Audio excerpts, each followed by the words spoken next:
40 plus years ago, there weren't a whole lot of folks that looked like me on the slopes.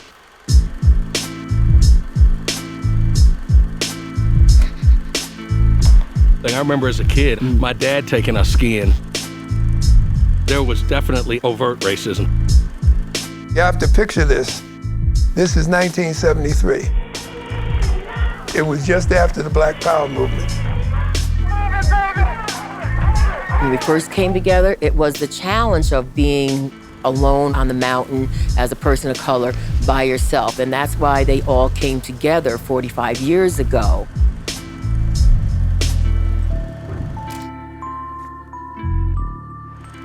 I think at that time there were 3 or 4 ski clubs in Chicago, and there were at least 2 ski clubs in Los Angeles.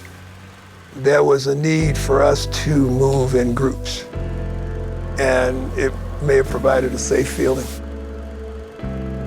We decided, gee, it would be nice if we could get all these ski clubs together, and we'll invade Aspen, Colorado.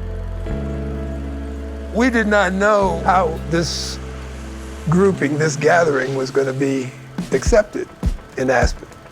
And then, I think 10 days before the event started, we sent the Aspen newspaper a press release saying black folks were coming to town.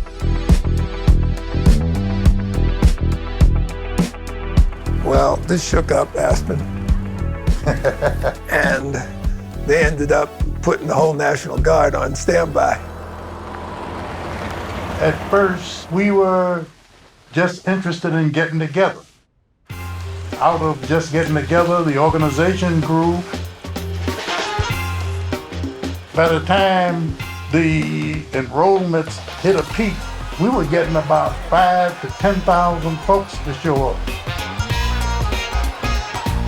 It was unbelievable. Oh, this is great. I'm telling you, there's nothing I can compare it to. We're having a wonderful time.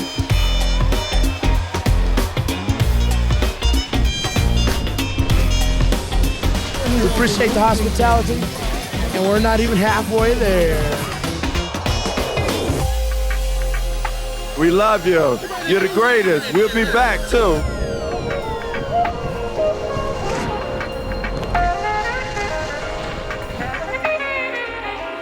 In memory of 20 years ago, would you please turn around and meet each other and shake hands, because this is the NBS.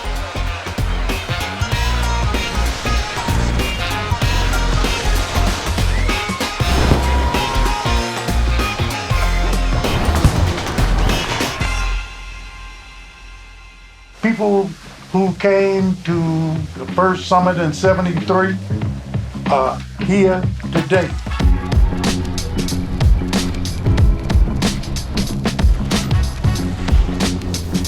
Are you kidding me? What's going on out here? You know, that's kind of what we get is like, what? Why are there so many minorities out on the mountain today? Yep.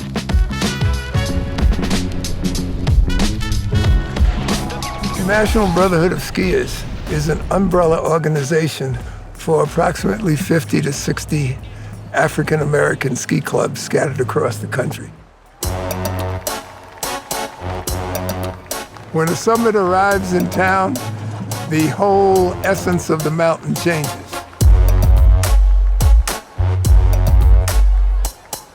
The National Brotherhood of Skiers, our summit, it's not a conference. We ski. And then we come off the mountain and we party. And then we dig in our pockets, pay our registration, and support our youth. Our events are fundraisers for our youth development program. My first Youth Fest, honestly, showing up, I had never seen so many black people on a mountain at one time.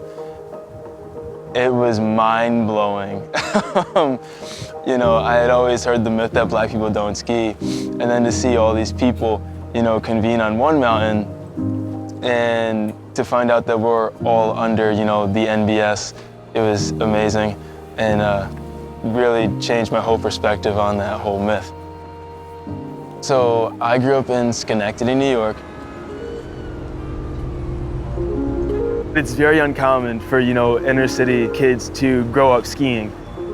When I was still going to school around here, I would tell all my friends I'm going skiing. One girl in particular, she looked at me, she goes, "Black people don't ski." I'm like, I've heard that one before. To my family, skiing started out as an endeavor that my grandmother took up. Kwesi Etienne, he's my oldest grandchild. I introduced him to skiing when he was 5. Getting my skis, boots, helmet, it's all been her driving this whole thing. I am absolutely grateful to my grandmother for getting me into this. I don't want to be a role model. What do you mean? I don't want no role showing. Strong-willed is an understatement. She's just a spirit, she's a character. My role in the family. How would you describe it? Pain in the butt. Really, I'm the matriarch of my family.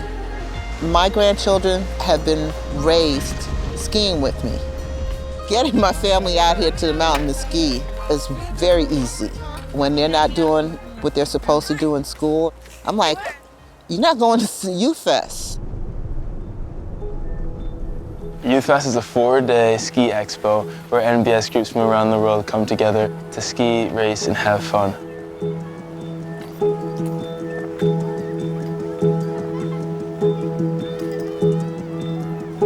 So my name is Sullivan and I live in Houston and I'm 6 years old and I've been skiing for several times. It's fun because you get to ski down the hill and there's a bunch of snow that you can play with. I'm Kennedy. Oh God. My name is Jakai Bryant. I'm from Florida, a senior, and I've been skiing for a couple of years now.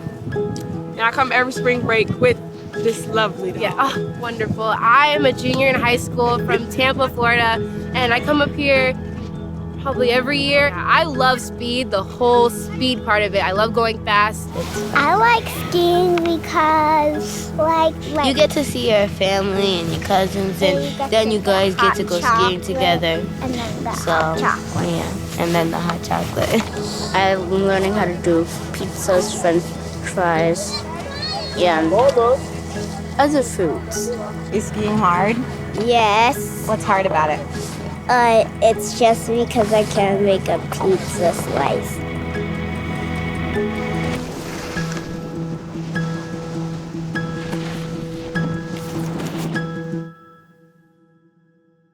Use the whole mountain wide, big turns, big turns. This year, instead of like a student, I'm a chaperone. Keep coming this way. You keep following me, okay? Great job. And it was cool to watch and see these kids because at one point, that was me. Skiing has honestly helped in every aspect of my life. I'm grateful that I had the chance. It's a beautiful sport. I wish it was more, accessible to everybody.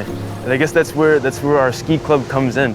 Every child here is participating on a scholarship of some sort. And one of the things that we're on the lookout for is kids that are from probably low-income families who will not have this opportunity. There's not one child here that pays full price. You can't knock it till you try it. Oh, only white people do it. No, it's not true. It's not true.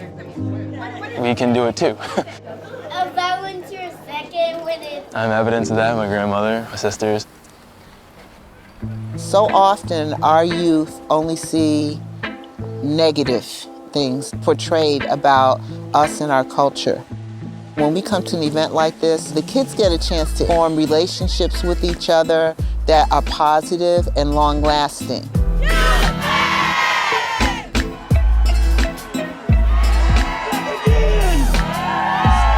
doing it!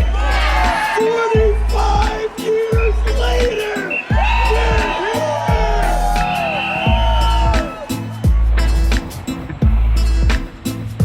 This family that started 45 years ago.